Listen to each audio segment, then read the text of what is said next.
All right. This recording is for my entertainment badge. I have to read a poem, and so I'm going to read a poem out loud for everybody to hear. And it's my favorite poem. It's called The Lady of Shalott, and it's by Alfred Lord Tennyson. That's him right there. Okay. Part 1. On either side the river lie long fields of barley and of rye that cloth the world and meet the sky, and through the field the road runs by to many-towered Camelot. And up and down the people go, gazing where the lilies blow, round an island there below, the island of Shalott. Willows whiten, aspens quiver, little breezes dusk and shiver through the wave that runs forever by the island in the river, flowing down to Camelot. 4 grey walls and 4 grey towers overlook a space of flowers, and the silent isle embowers the Lady of Shalott. By the margin, willow veiled, slide the heavy barges trailed by slow horses, and unhailed the shallop flitteth silken sailed, skimming down to Camelot. Who hath seen her wave her hand, or at the casement seen her stand? Or is she known in all the land, the Lady of Shalott? Only reapers reaping early, in among the beaded barley, hear a song that echoes clearly hear a song that echoes cheerily from the river winding clearly down to towered Camelot. And by the moon the reaper wary, piling sheaves in uplands airy, listening whispers to the fairy Lady of Shalott. Part 2. There she weaves by night and day a magic web with colors gay. She has heard a whisper say, a curse is on her if she stay to look down to Camelot. She knows not what the curse may be, and so she weaveth steadily, and little other care has she, the Lady of Shalott. And moving through a mirror clear that hangs before her all the year, shadows of the world appear. There she sees the highway near, winding down to Camelot, where the river eddy whirls, and there the surly village churls, and the red cloaks of market girls pass onward from Shalott. Sometimes a troop of damsels glad, an abbot on an ambling pad, sometimes a curly shepherd lad, or long-haired page in crimson clad, goes by to towered Camelot. And sometimes through the mirror blue the knights come riding 2 and 2.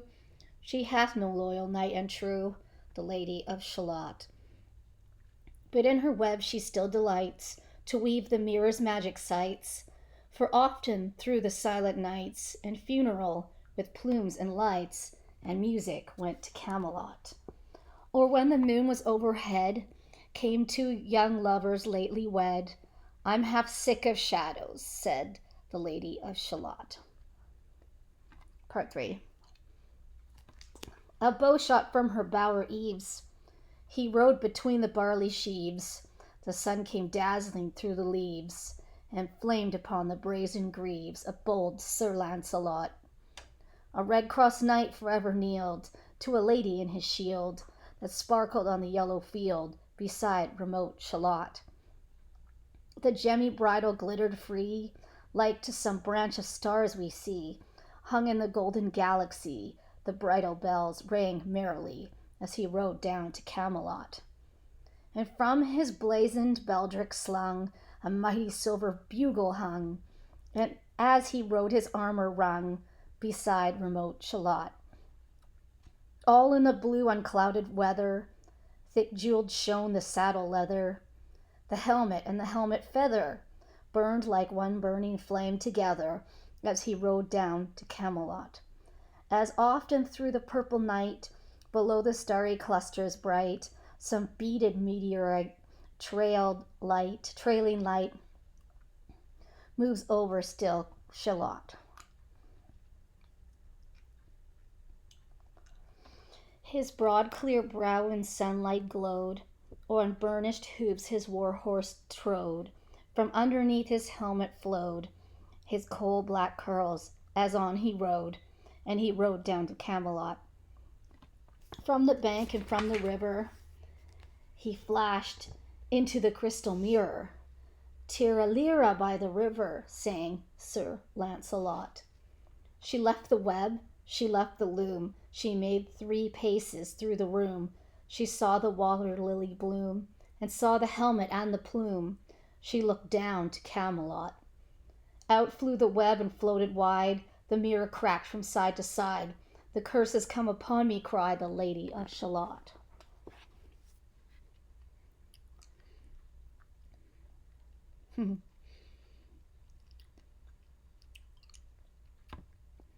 Part 4.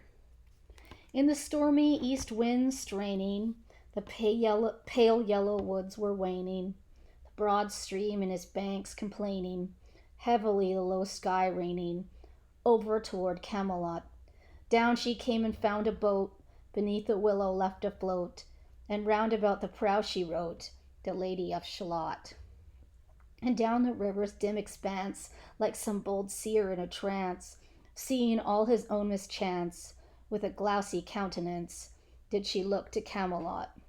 And at the closing of the day, she loosened the chain and down she lay. The broad stream bore her far away, the Lady of Shalott. Lying robed in snowy white, that loosely flew to left and right, the leaves upon her falling light, through the noises of the night, she floated down to Camelot. And as the boat head wound along the willowy hills and fields among, they heard her singing her last song, the Lady of Shalott. Heard a carol, mournful, holy, chanted loudly, chanted lowly, till her blood was frozen slowly, and her eyes were dark and holy, turned toward Camelot. For ere she reached upon the tide, the first house by the waterside, singing in her song she died, the Lady of Shalott. Under tower and balcony, by garden wall and gallery, a gleaming shape she floated by, dead pale between the houses high, silent into Camelot. Out upon the wharfs they came, knight and burfer,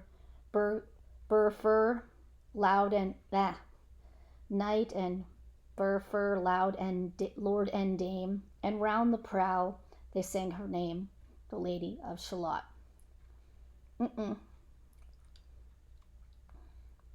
Out upon the wharfs they came, knight and burgher, lord and dame, and round the prow they read her name, the Lady of Shalott. Who is this, and what is here? And in the lighted palace near died the sound of royal cheer, and they crossed themselves for fear, all the knights at Camelot. And Lancelot mused a little space. He said, she has a lovely face. God in his mercy lend her grace, the Lady of Shalott. One of my favorites, sadly, because she's decides to, forgo, she decides to basically let the curse take her so she can check out Lancelot. So, I don't know, was Lancelot worth it? Was she just, sick of being stuck in the tower? I don't know, I've always been kind of like, why'd you have to go look at Lancelot? He's no big deal. But, maybe she'd had enough of that tower living. Anyway, that's one of my favorites. I have a few others. Rhyme of the Ancient Mariner by Samuel Taylor Coleridge is one of my favorites. It's very long, but worth it. And I also like works by Shakespeare and John Donne. So hope you enjoyed The Lady of Shalott. And thank you for listening.